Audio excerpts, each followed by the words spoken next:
교육학자 파커 제이 파머가 이런 말을 했습니다. 교실은 진리의 규칙이 지배하는 세계의 축소판이다. 그 안의 규칙 아래서 아이들은 아는 법과 사는 법을 배운다. 세상의 원리가 어린 학생들의 교실 안에서 그대로 드러난다는 말입니다. 참 공감이 되는 말이죠. 파머의 말을 다른 관점으로 해석을 하면 교육의 현장이 바뀌면 세상을 지배하는 원리도 바뀔 수 있다는 말이 됩니다. 저는 그의 글을 읽으면서 문득 이런 말이 떠올랐습니다.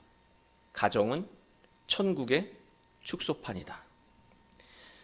지금 우리의 가정의 모습이 정말로 하나님 나라의 축소판이라고 생각하십니까?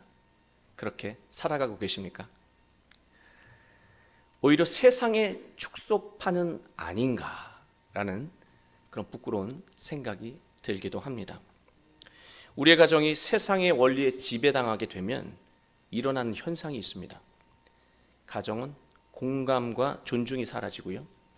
지적과 판단만 가득해진다는 거예요. 결국 가정의 온기가 사라지게 됩니다. 그러나 만약 우리의 가정이 하나님 나라의 원리로 가득해지면, 충만해진다면 가족의 일상이 변화하고 가족이 속한 모든 것도 함께 변화한다는 것입니다. 예전에 아내가 추천해서 읽었던 책이 있습니다. 회복적 생활교육을 만나다라는 책인데요. 이 책을 쓴 박수경 작가라고 하는 분은 실제로 학교에서 학생들을 가르치는 선생님입니다. 교육 현장에서 자신이 겪었던 일들을 바탕으로 잔잔한 감동을 전해주는 책입니다. 작가는 아이들이 건강해지고 교실이 건강해지기 위해서는 무엇보다 존중이 필요하다고 말합니다. 존중은 상대를 높이고 귀하게 여기는 태도입니다. 사람은 누구나 존중받기를 원하고요. 존중받아 마땅합니다. 존중이라고 하는 것은 일방적인 것이 아니고요. 상호적인 거예요. 선생님이 학생을 존중하면 학생도 선생님을 존중하게 되고 아이들과 교실은 더불어 건강해진다고 작가는 말합니다. 그런데 이런 예를 들어서 설명하는 게 있습니다. 한 교사가 새롭게 마음을 먹고 아이들을 존중했습니다. 그러나 아이들은 어느 순간부터 존중을 당연하게 여기면서 더 많은 것을 요구하기 시작합니다. 교사는 겉으로는 아이들을 존중했지만 이런 아이들의 태도를 보면서 속으로 화가 났습니다. 과연 이런 식으로 아이들을 존중하는 것이 맞는 것일까라는 의문을 갖게 되었어요. 교사는 아이들을 존중했지만 정작 본인은 아이들에게 존중받지 못했다라고 하는 마음이 들어서 괴로웠던 것입니다. 저자는 존중의 의미를 다시 정리합니다. 존중은 무조건 용납하고 허용하는 것이 아니라 상대의 마음과 상태를 살피는 것이라고 말합니다. 예를 들어서 아이에게 무엇을 권했을 때 아이들이 이해하면 좋지만 싫어요 하면서 말할 때가 있습니다. 그러면 불편한 마음이 들잖아요. 그런데 그런 불편한 마음을 갖지 말고 그 아이가 왜 싫다고 하는지 아이의 마음 상태를 먼저 살피라고 조언하고 있습니다. 아이의 마음 상태를 살피면 아이를 그만큼 이해할 수 있고 아이에게 적절한 말과 행동을 할 수 있게 된다는 거예요. 아이가 이런 반응을 받게 되면 자신이 존중받는다는 느낌을 갖게 되고 자발적으로 선생님의 뜻을 존중하며 자신이 할 수 있는 최선을 다한다고 말합니다. 서로가 마음을 잘 살피고 제대로 존중하고 존중을 받을 때 관계는 건강해집니다. 가정은 온기를 회복하고 교회는 사랑으로 충만해질 것입니다. 그리고 우리가 속한 모든 공동체가 화목하고 건강해질 거예요. 우리 모두 오늘 말씀을 통해 참된 존중을 배워 서로를 존중하며 복된 가정과 교회 그리고 공동체를 이루어 가시길 주님의 이름으로 축원합니다. 사람을 존중하기 위해서는 먼저 마음을 헤아려야 합니다. 그러나 문제가 있습니다. 사람의 마음을 헤아리는 것이 쉽지 않다라고 하는 거예요. 사람의 마음은 매우 복잡하다라고 하는 것입니다. 세심하게 살핀다고 해도요, 상대의 마음을 정확하게 헤아렸다고 장담할 수가 없어요. 왠지 아십니까? 사람은 결국 자신의 사고의 틀 안에서 상대를 헤아릴 수밖에 없기 때문입니다. 헤아리고 헤아려도요, 자기의 사고 안에서 상대를 헤아릴 수밖에 없기 때문에 문제가 발생한다는 거예요. 그래서 상대가 자신이 예상한 것보다 강하게 적대적인 반응을 하게 되면 자기는 좋은 마음으로 이렇게 대했는데 갑자기 화가 치밀어 오르고요, 상대를 잘 살피겠다라고 했던 그 마음이 순간 사라져 버립니다. 상대를 살피려고 했던 존중의 눈이 분노의 눈으로 바뀌어 버리는 거예요. 상대의 마음을 살피는 존중의 눈을 우리가 어떻게 회복할 수 있을까요? 시편 25편은 선명하게 우리에게 답을 주고 있습니다. 25편은요, 다윗이 자신의 젊은 날의 모습을 떠올리면서 성찰하는 시예요. 다윗은 하나님의 뜻을 살피는 것에서 존중의 눈을 뜨게 됩니다. 7절 말씀을 보시겠습니다. 여호와여, 내 젊은 시절의 죄와 허물을 기억하지 마시고 주의 인자하심을 따라 주께서 나를 기억하시되 주의 선하심으로 하옵소서. 다윗이 젊은 날에 저질렀던 죄와 허물은 무엇일까요? 대표적인 잘못 두 가지가 있습니다. 첫 번째는요, 자신의 충신이었던 우리아 장군의 아내를 얻기 위해서 우리아를 사지로 내몹니다. 그리고 죽게 만들죠. 그리고 그의 아내 밧세바를 아내로 취하게 됩니다. 왕에게 충성할 수밖에 없는 장수의 마음을 이용해서 자신의 욕망을 채웠습니다. 다윗은 상대의 마음을 살펴서 존중한 것이 아니라 그것을 악용한 거예요. 신앙심이 좋다고 한다면 둘째가라 서러웠던 이 다윗이 왜 이런 짓을 하게 되었을까? 그에게 왜 이런 일이 생긴 것일까요? 다윗은 오만해진 것입니다. 헬라어로 오만을 휴브리스라고 말하는데요, 휴브리스는 극도의 자만심, 과도한 자기 확신입니다. 사람이 오만에 빠지게 되면 눈뜬 장님이 되고 맙니다. 자기 능력을 과시하느라 현실을 제대로 보지 못하는 상태가 된다는 거예요. 자신을 과신하는 오만 상태에서 타인을 보게 되면 타인의 마음을 제대로 헤아릴 수가 없습니다. 자기 생각 판단이 답이기 때문에 자기 생각과 판단과 다른 상대의 반응을 보게 되면요, 이해하고 존중하는 것이 아니라 지적하고 훈계하고 화내기 바쁘다라고 하는 거예요. 설령 지적하고 싶은 마음을 꾹 참고 상대를 존중했다고 해도요, 속으로는 화가 계속해서 쌓입니다. 진짜 존중이 아니기 때문에 속으로는 화가 쌓이죠. 결국 엉뚱한 지점에서 그 화가 폭발하게 된다는 것입니다. 다윗 왕의 오만함은 존중의 눈을 삼켜버렸고 해서는 안 되는 행동을 저지르게 만들었습니다. 그러나 하나님은요, 가만히 계시지 않죠. 나단 선지자를 통해서 가난한 자의 암양 새끼를 빼앗은 악한 부자의 이야기를 들려주셨습니다. 그리고 다윗이 자신의 잘못을 객관적으로 볼 수 있게 만드셨습니다. 다윗은 오만함으로 가려졌던 존중의 눈을 비로소 나단 선지자의 말씀을 통해서 뜨게 되고요, 왕을 위해서 사지로 떠나야 했던 우리아의 마음을 비로소 뒤늦게 헤아리고 하나님께 철저하게 회개했습니다. 그리고 다윗의 대표적인 잘못 두 번째는요, 인구 조사입니다. 하나님은 인구 조사하는 것을 원하지 않으셨습니다. 그러나 다윗은요, 군사수를 조사했고요, 이 수많은 군사를 보면서 모두 자신의 업적이라고 여겼습니다. 모든 것은 다 하나님이 하신 것인데 그 수를 보면서 자신의 치적으로 생각한 거예요. 이러한 다윗의 오만함은 하나님의 은혜를 보지 못하는 영적인 장님이 되게 만들었습니다. 모든 것을 이루어 주신 것은 하나님인데 그 하나님을 경외하지 않는 사람이 되게 만든 거예요. 여러분, 우리가 인생을 살면서 정말 열심히 살잖아요. 그렇지 않습니까? 그러나 그 인생의 모든 결과물이 자신의 수고와 노력으로 얻어졌다고 여기면요, 그 순간부터 불행이 시작됩니다. 왠지 아십니까? 아니, 성실하게 살았는데 왜 불행이 시작됩니까? 모든 것을 자기의 수고와 노력으로 이루었다라고 하는 그 사고가 불행을 불러온다는 거예요. 무슨 말이냐면, 하나님은요, 타인의 수고와 희생을 통해서 사랑과 은혜를 베푸셔요. 갑자기 하늘에서 은혜의 어떤 열매가 뚝 떨어지는 것이 아니라요, 관계를 통해서, 그 관계의 희생과 사랑을 통해서 하나님은 은혜를 베푸신다는 거예요. 다 자기 수고로 이루어졌기 때문에 나를 위해 헌신하고 희생하고 사랑했던 사람들의 손길을 전혀 감지하지 못하는 사람이 되는 거예요. 존중의 눈을 완전히 실명하게 되는 것입니다. 결국 하나님과의 관계가 나빠지는 것은 두말할 것도 없고요, 모든 관계가 나빠집니다. 그리고 스스로 고립됩니다. 젊은 날에 이러한 일들을 경험한 다윗은 하나님께 간절한 마음으로 기도했습니다. 그게 7절 말씀입니다. 다시 읽겠습니다.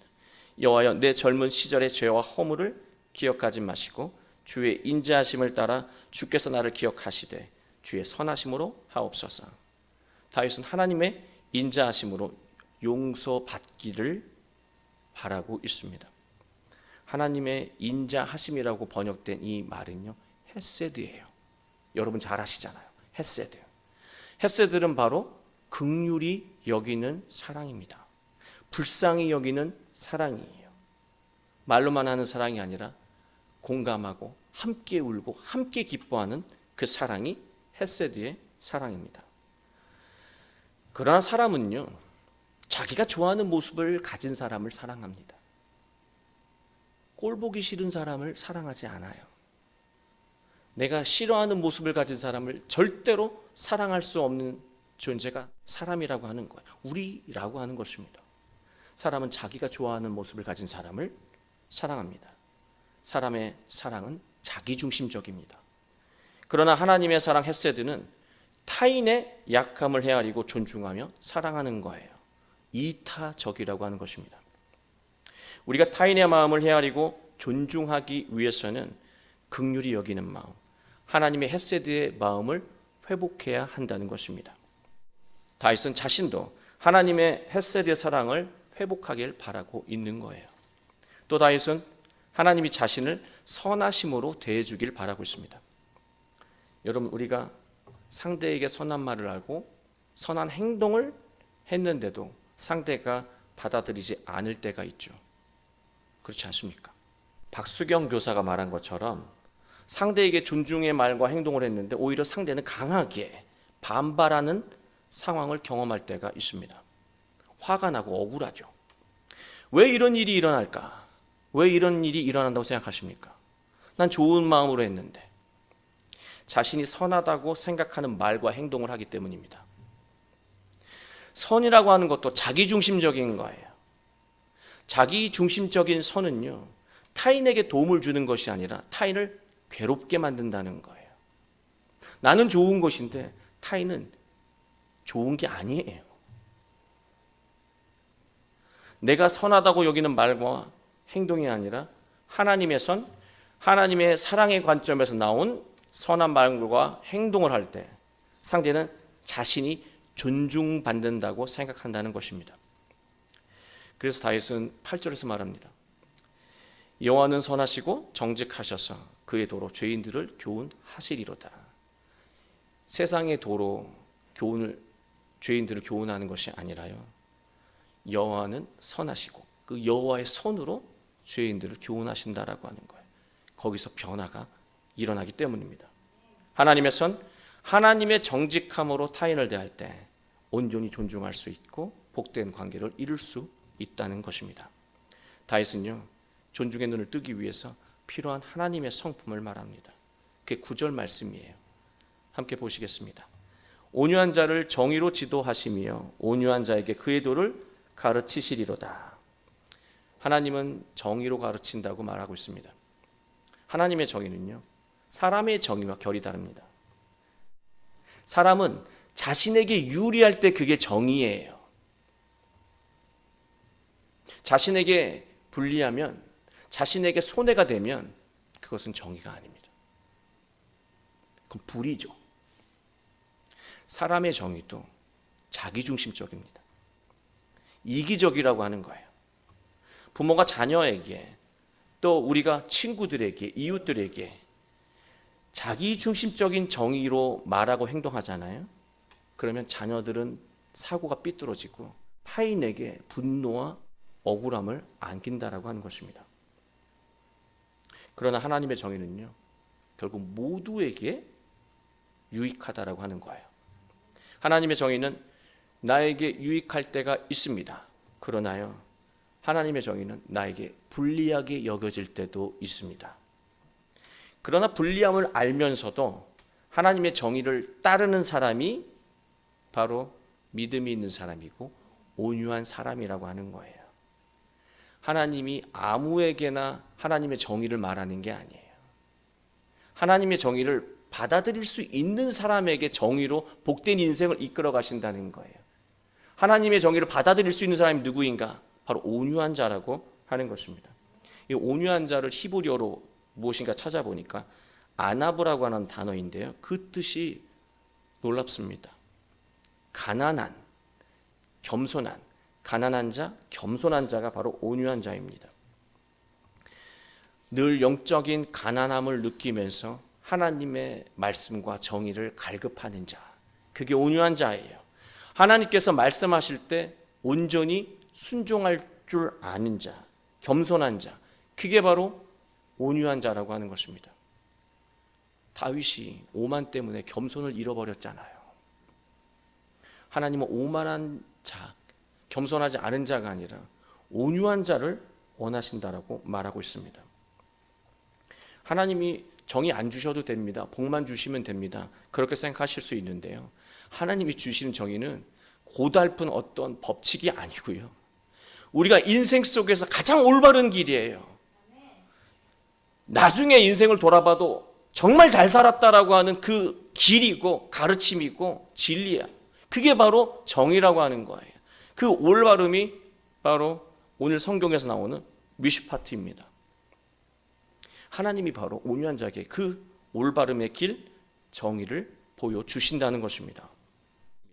하나님이 우리에게 정의를 말씀하실 때 순종해야지, 그렇게 간단하지 않아요. 따라야 하나 말아야 하나, 그런 생각을 하게 됩니다. 우리는 때때로 하나님의 말씀을 거역할 때가 있죠. 그렇다고 모든 말씀을 거역하는 것은 아닙니다. 우리는 선택적으로 하나님의 말씀을 선택할 때가 있어요. 이 정도는 할 수 있겠다. 바로 우리의 그러한 순종이 삶의 능력을 차단한다는 말씀이에요. 하나님이 주시는 능력을 막아버린다라고 하는 것입니다. 우리가 불리하게 느껴져도 하나님을 믿고 순종하며 살아갈 때 복된 인생이 열린다라고 하는 것입니다. 타인을 존중하기 위해서는 하나님 앞에서 온유한 자가 되어야 합니다. 하나님의 말씀을 들을 줄 아는 자가 되어야 한다는 것이죠. 다윗은 10절에서 다시 하나님의 인자하심, 헤세드를 반복합니다. 우리는 개인적으로 존중받지 못했다라고 하는 생각이 들면은요, 마음이 몹시 괴롭고 불안한 감정이 듭니다. 존재감이 없다는 생각이 드는 것이죠. 존중받지 못하고 존재감이 없는 느낌을 받게 되면 우린 그 상황과 그 사람과 마주하기 싫어서 아예 관계를 끊어버리거나 그 공동체에 가지 않으려고 합니다. 학생들이 학교 가기 싫어하는 거, 친구들 사이에서 존중받지 못하면 학교를 떠나고 싶어 해요. 직장인들은 어떻습니까? 직장에서 존중받지 못하면 그 안에서 극복하려고 하기보다 직장 사직하고 싶은 마음을 더 강하게 느끼게 됩니다. 사람이 가지고 있는 그게 속성이에요. 피하고 싶다라고 하는 거죠. 관계라면 끊고 싶어 한다는 거예요. 존중받지 못한다는 생각이 사람을 위축시키고 소극적으로 살게 만든다는 것입니다. 우리는 왜 이토록 존중받는 것에 목을 매며 살아갈까요? 하나님이 존중받길 원하시는 분이기 때문에 그래요. 우리 하나님 닮았잖아요. 하나님이 존중받길 원하신다는 거예요. 사무엘상 2장 30절을 보시면 나를 존중히 여기는 자를 내가 존중히 여기고 나를 멸시하는 자를 내가 경멸하리라. 우리 안에 하나님의 성품이 그대로 있는 것입니다. 그러나 타인을 존중하는 것보다 더 시급한 것이 있습니다. 타인을 존중하는 것보다 더 시급한 게 있어요. 자기 존중입니다. 자기 자신을 제대로 존중하는 자가 타인도 존중할 수 있습니다. 자기를 존중하는 자가 성공적인 인생을 살 수 있습니다. 그러나 사람은요, 자기 자신을 웬만하면 제대로 존중하지 못하며 살아가요. 몇 번의 실수를, 몇 번의 실패를 경험하게 되잖아요. 인생의 막힘을 경험하게 되잖아요. 그럼 사람들은요, 위축돼요. 열등감을 느끼고 패배감을 느끼게 됩니다. 그렇게 되면 받아서는 안 되는 대접을 어리석게 참고 있을 때도 있고요. 자신에게 해로운 짓을 신나서 행하는 상황이 되기도 합니다. 구분을 못하게 되는 거예요. 그릇된 감정에 휩싸이게 되면 자신을 제대로 존중하지 못하게 된다라고 하는 것입니다. 자신을 존중하지 못하는 이유는 자신의 영적인 상태를 좀처럼 살피지 않기 때문에 그래요. 타인을 존중하기 위해서 타인을 이렇게 살피라고 작가가 말했잖아요. 자기 자신을 우리는 잘 안 살펴요. 내가 지금 어떤 마음의 상태인지 살피기를 게을리한다라고 하는 거예요.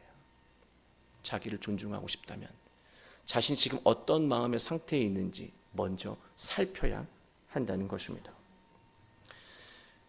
우리가 자신을 제대로 살피지 않으면 스스로 열등감과 패배의식에 짓눌려 무능한 인생을 살기도 하고 오만과 교만에 취해서 자신의 한계를 넘어선 말과 행동을 하며 스스로 무너지기도 한다는 것입니다. 어떻게 해야 자신을 온전히 살필 수 있을까? 그게 12절 말씀입니다. 여호와를 경외하는 자 누구냐? 그가 택할 길을 그에게 가르치시리로다. 여호와를 경외하는 자에게 길을 가르쳐 주시고 열어 주신다고 말하고 있습니다. 여호와를 경외하는 것이 무엇입니까? 하나님을 존중하는 것이기도 하고요. 하나님을 두려워하는 것이기도 하고요. 지금 내가 하나님 앞에서 살아가고 있다라고 하는 것을 늘 각성하며 살아가는 것이기도 합니다. 우리가 죄에 쉽게 물드는 이유는요, 지금 내가 하나님 앞에서 살아가고 있다는 것을 잊을 때 죄에 쉽게 넘어간다는 거예요. 내가 지금 하나님이 뻔히 보고 계신 그 앞에 살아가고 있다라고 한다면 말을 조심할 수밖에 없고 행동을 조심할 수밖에 없다라고 하는 것입니다. 여호와를 경외하는 사람은요, 무너지지 않고 복된 인생을 살 수밖에 없는 것입니다. 더 나아가 여호와를 경외하기 때문에 늘 말과 생각과 행동을 신중하게 합니다. 늘 온유해서 하나님의 뜻을 구하고 순종하며 살아갑니다. 바로 그런 사람들에게 하나님이 복을 주시는데 그게 어떤 복이냐면 13절에 나오고 있습니다. 영혼의 평안함과 가정의 축복을 약속하신다고 하나님께서 말씀하셨습니다. 사랑하는 성도 여러분, 우리는 모두 존중받기를 원합니다. 하나님을 닮아서 그렇습니다. 우리가 온전히 가족을 존중하고 이웃을 존중하게 되면 우리는 엄청난 변화를 경험하게 된다는 것입니다. 존중은 곧 능력이고 존중은 곧 변화의 출발점이라고 하는 거예요. 우리가 서로의 마음을 온전히 헤아리고 존중할 수 있다면, 또 우리가 자신의 마음의 상태를 온전히 살피고 하나님이 주시는 말씀으로 내면을 채우고 순종하며 살아갈 수 있다면 우리는 세상에서 얻을 수 없는 하나님이 주시는 영혼의 평안, 가족의 화평, 복된 인생의 열매를 맺게 될 것입니다. 우리 모두 예수님이 가르쳐 주신 하나님의 그 헤세드의 사랑으로 가족과 이웃을 대하며 참된 평안과 복을 누리게 되시길 주 예수 그리스도의 이름으로 축원합니다.